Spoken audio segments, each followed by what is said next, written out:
با سلام خدمت شما ملت نمک نشناس از دفتر سفیر چین در ایران در خدمت شما می باشم. همانجور که مطلع هستید دلمان شکست، قلبمان درد گرفت، روحمان از بین رفت. بسیار ما را ناراحت کردید، قهر کردید.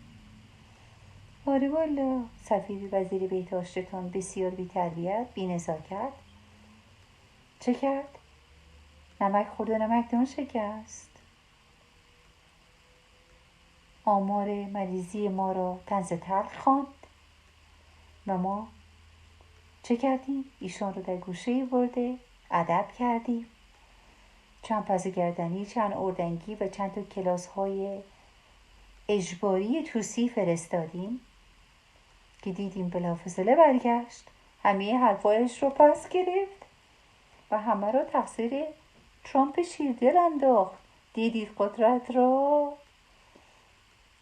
ما برادران کمونیست چین در مقابلش بی‌نزاکتی ایستاده و در مقابل شما چین قوی، ایران قوی.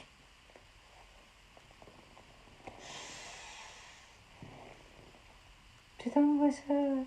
چین قوی، ایران قوی دیگه. با بودش رو بودا دفعه آخر هم باشه توهین میکنید، بی‌نزاکتی میکنید. حواستون جمع باشه با کی طرف هستید. ما شما رو درست و قورت خواهیم داد. این سوپ خفاش میکشیم بالا. حواستون جمع باشه، راجع به آمار مریضی های ما دیگر صحبت نکنید.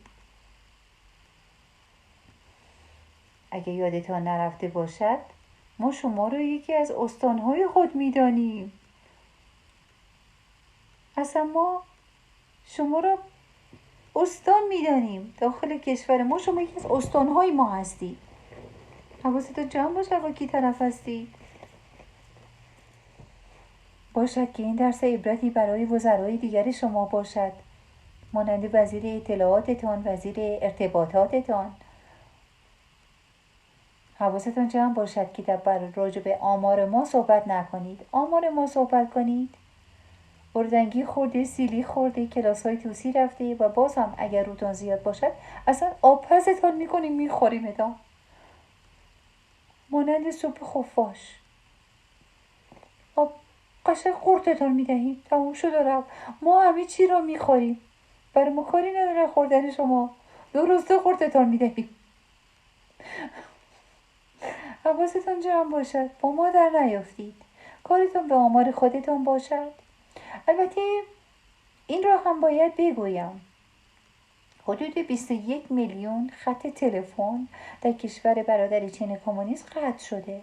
خب چیزی نیست آقای، آماری نیست. 21 میلیون تلفن قطع شدن که چیز عجیب غریبی نیست. اصلا چیزی نیست. اصلا نگران نباشید. بروید کارتون به کار خودتون گرم باشد، سرتون به سر خودتون گرم باشد. به آمار ما کاری نداشته باشید و دل ما رو به تنگ در نیاورید که ما بدجور انتقام میگیریم. آره، فعلا دیگر حرفی ندارم تا بیانیه بعدی از سفیر چین. ووهان جایجو، وزیر بهداشت گایو. آره دیگه گایو. چین قوی، ایران قوی. فعلا خداحافظ، بابای.